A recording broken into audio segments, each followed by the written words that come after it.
video 好啦，呢度咧就係整米紙。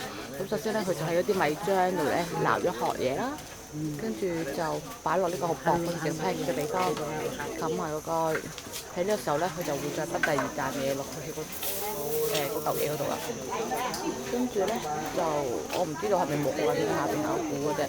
跟住就大概等1分鐘都唔使啦。咁個婆婆咧就攞翻轉開蓋，又好似戒 pancake 咁樣啦，係一模一樣嘅，同你旺角食嗰啲 pancake 一樣嘅，都會咁樣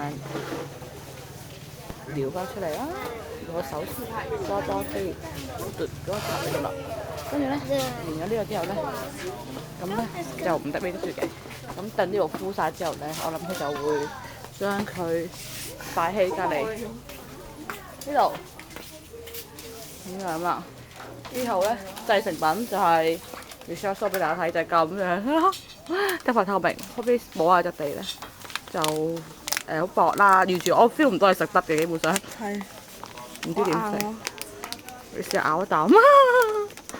好啦，OK，第示範一次係啦，真係示範嘅啫，佢冇咬到。